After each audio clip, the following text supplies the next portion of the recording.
It was to be the largest airborne operation in history. As the Allies pushed into Germany, seeking an end to World War II in Europe, Operation Varsity was launched to secure crossing over the Rive Rhine. More than 16,000 paratroopers and thousands of planes made it the most massive airborne operation in a single day over one location. Their speed and sheer numbers would shatter the defenders' morale and prepare the way for a surface assault across the river as part of Operation Plunder.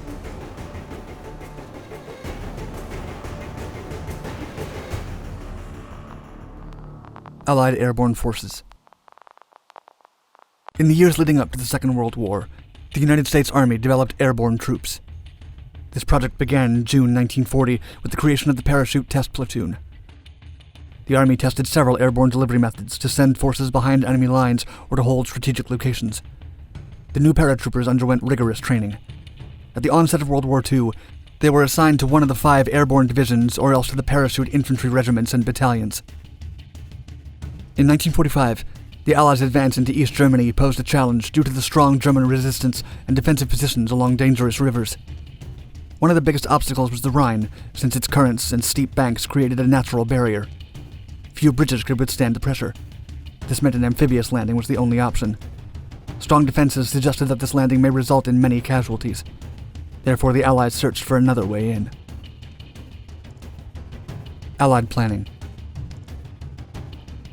Planning the airborne assault across the Rhine began after the Battle of the Bulge. Under the command of Lieutenant General Louis H. Brereton, the 1st Allied Airborne Army crafted the operation. Operation Varsity dealt specifically with glider and parachute troops. Nevertheless, it was part of a larger plan to launch 3 landings across the river, supported by several operations working in tandem involving ground troops. This was part of the larger Operation Plunder. The mission would support Field Marshal Sir Bernard Montgomery's attack and Operation Choker II, which focused on crossing the river. The Montgomery team would cross at Wesel, led by British Second Army Commander Lieutenant General Miles Dempsey. For his amphibious crossing, he utilized 3 British airborne divisions and 2 American divisions. Choker II required an additional 2 airborne divisions as well. Internal conflicts led to Dempsey's replacement and Major General Matthew B. Ridgway's ascension as leader of the airborne operations. As commander of the American 18th Airborne Corps, he had more experience than Dempsey. Still, Ridgway wanted to stay with his 1st Army. He sought to eventually command an army. No matter his pleas, General Dwight D. Eisenhower ordered him to lead on Varsity, giving the final say on the issue.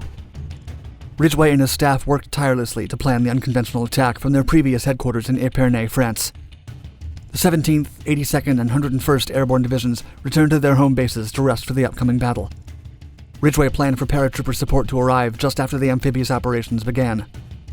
To prevent issues from concurrent operations, British paratroopers and gliders deployed over several days. Ridgway asked for almost all to arrive at the landing zones together. The British 6th Airborne Division would storm from the north, while the 17th Airborne Division would take the south. The operation was scheduled for a daytime attack, inadvertently exposing the gliders and transport planes to enemy fire. However, compared to a nighttime assault, planners favored this option due to fear of sending fighter planes at night. Furthermore, a daylight landing would allow troops to descend safely, assemble quickly, and efficiently target the enemy. They would land within range of the artillery support on the west bank of the Rhine. Bombers prepared to drop troops near enemy zones. Furthermore, hundreds of additional planes would provide air support for landing troops. A formation of liberators received instructions to drop supplies within a few hours of their amphibious arrival. Yet Ridgway feared severe German resistance would hinder their advance. Dempsey made a promise that the Second Army would join his paratroopers within 48 hours of the operation. Planning stretched into March. Field Marshal Sir Bernard Montgomery chose March 24th as the date of the operation. Due to limited airlift capabilities, the assault would use 2 airborne divisions rather than the expected 3. As a result, the inexperienced 13th Airborne Division was dropped from the operation, never seeing a battlefield for the remainder of the war. Controversially, Ridgway decided he and his men would cross the river by amphibious landing craft rather than by parachute. While the decision was optimal for maintaining clear communication lines and managing the operation, Colonel Edson Raff criticized him for not jumping with his paratroopers. Unknown at the time, Ridgway suffered from severe back pain, requiring constant injections of Novocaine, which rendered him useless in paradrops. The 2 divisions dropped to the east of Wesel to overtake Diersfortwald, Hammenkeintown, and the Isel River. These efforts prevented the arrival of German reinforcements. The Rhine plans were adapted once the U.S. 9th Armored Division took control of the Ludendorff Bridge.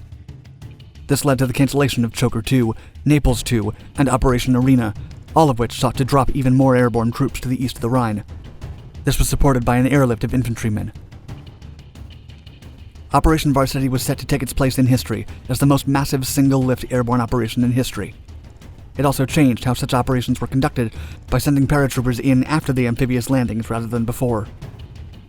They would also be dropped carefully behind enemy lines so that Allied ground troops could quickly link up with them. To enter the battle forcefully, General Lewis H. Brereton decided that the two airborne divisions would land at the same time. Then supply drops would arrive soon afterward to ensure optimal fighting positions. The Germans prepare. As the war neared its end, German divisions still on the Western Front dwindled, not only in quantity but also in quality.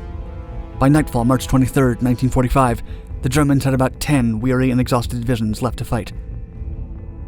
The most substantial formation left over was the 1st Parachute Army, still profoundly affected by its recent fight in the Reichswald Forest. They had 3 corps positioned along the river, one of which was stationed directly at the Allied Airborne Division's land site, meaning they would have a clear shot of the Allies during their descent. The Germans were short on manpower, as well as ammunition. The 7 divisions of the 1st Parachute Army also lacked sufficient mobile reserves. The Germans had only about 150 armored fighting vehicles left on the front, the majority of them used by the 1st Parachute Army. They were further hindered by the previous Allied airstrikes, which took out multiple Luftwaffe aircraft. To make matters worse, the Germans had little reliable intelligence as to where the assault would be launched and with what force. The only intel available was a warning of an airborne attack.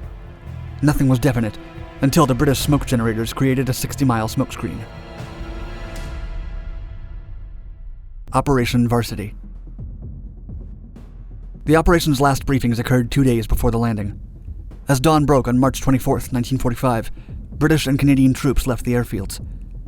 The Americans rose to the air in transport planes from French airfields just as its allies passed overhead. The airlift comprised 541 aircraft for the paratroopers and 1,050 troop carriers, towing 1,350 glider aircraft. At Montgomery's request, 2,500 feet of smokescreen covered his river crossings. While effective, it also lowered visibility for the airborne component of the plan. The battle started with artillery units bombarding the German positions from the west bank. The first wave of shots was fired at 8:20 a.m., and the second just as the planes flew overhead. The Germans fought back with steady fire as troop carriers approached and turned away from their landing zones. The 507th Parachute Infantry Regiment from the 17th Airborne Division was the first unit to land under the command of Colonel Edson Raff. Machine gun and artillery fire rained on them from Deersford village and its surrounding forest. Colonel Raff sent a party to capture a battery of 150mm guns as he and his troops took control of the forest and the village. They met up with a 1st Battalion unit led by Major Paul Smith near Deersford Castle and together launched an attack on the fortification. The 2nd and 3rd Battalions landed at their drop zones and fought against enemy troops north and east of the zone under cover of the forest. Private George J. Peters earned a posthumous Medal of Honor for single-handedly attacking a machine gun nest that interfered with his group's path to their weapons. Schnappenberg was taken by the 9th Parachute Battalion and 1st Canadian Parachute Battalion. However, the Canadian group lost its CO, Lieutenant Colonel Jeff Nicklin. Canadian Medical Orderly Frederick George Topham earned the Victoria Cross for rescuing wounded soldiers from the field despite being injured himself. The 5th British Parachute Brigade landed at its drop zone, which other groups had struggled with due to poor visibility. They were subjected to heavy German fire, which was later cleared by the 7th Parachute Battalion. The British secured all of their objectives. The 6th Air Landing Brigade arrived under the command of Hugh Bellamy. They came in company-sized groups, capturing multiple objectives, including Hammenkine. Gliders arrived under anti-aircraft fire, which complicated the landing by increasing the haze and smoke present. Many landed in the wrong area, and some even crashed their planes. Still, most of the gliders made it in, and each of the bridges crossing the River Izzl was captured. Among those who crashed was Private John Corman, a member of the 517th Signal Company, who crash-landed near a grove. All aboard had ejected or ran out into battle. Corman soon found himself alone in the woods, armed only with his gun. He located a group of paratroopers fighting German soldiers who were shooting from farmhouses. After the conquest of the last farmhouse, he heard a noise from the cellar and prepared a grenade to throw inside. Reportedly, he recalled a letter from his mother that stated, quote, "Never forget that the young man you are fighting has a mother who loves him and prays for him, just as I love and pray for you." Instead of throwing the grenade, he opted for ordering a surrender in German. After a few seconds, Nazis didn't move from the cellar, but a grandmother, followed by 13 women and children. Private Corman would go on to thank his mother for saving their lives and his conscience. While fighting, the 316th Troop Carrier Group received heavy fire from German gunners. One of their squadrons began the fight with 21 planes, of which 16 were hit. One of their fully loaded planes ended up landing in Holland due to a parapack container opening underneath the door.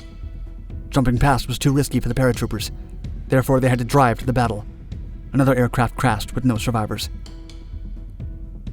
Still, the airborne troops captured and secured all of their objectives within hours.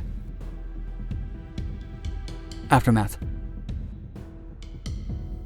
Operation Varsity had grave consequences, notwithstanding its success. Losses were high. The 6th Airborne Division had 1,500 members taken as prisoners of war. The 17th Airborne Division had 2,000. 56 planes were lost from the air forces. 21 transport aircraft from the 17th Airborne Division were shot down, with 59 more incurring significant damage. 16 bomber aircraft from the 8th Air Force were also shot down. Historians generally agree that the operation was successful, although not everyone deems it as necessary for the war effort.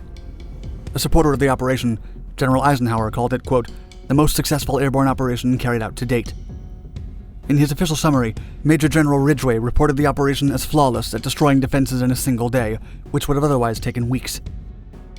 Although the mission's participants received military honors and celebration, some historians have deemed it superfluous. Historian James A. Houston has argued that, quote, had the same resources been employed on the ground, it's conceivable that the advance to the east may have been even more rapid than it was. Particular criticism has been leveled at the lack of sufficient transport aircraft and the high losses of troops. If the mission had been conducted as a night assault, the second issue might not have played a factor. Either way, the operation was accomplished and brought the Allies closer to defeating the Nazis.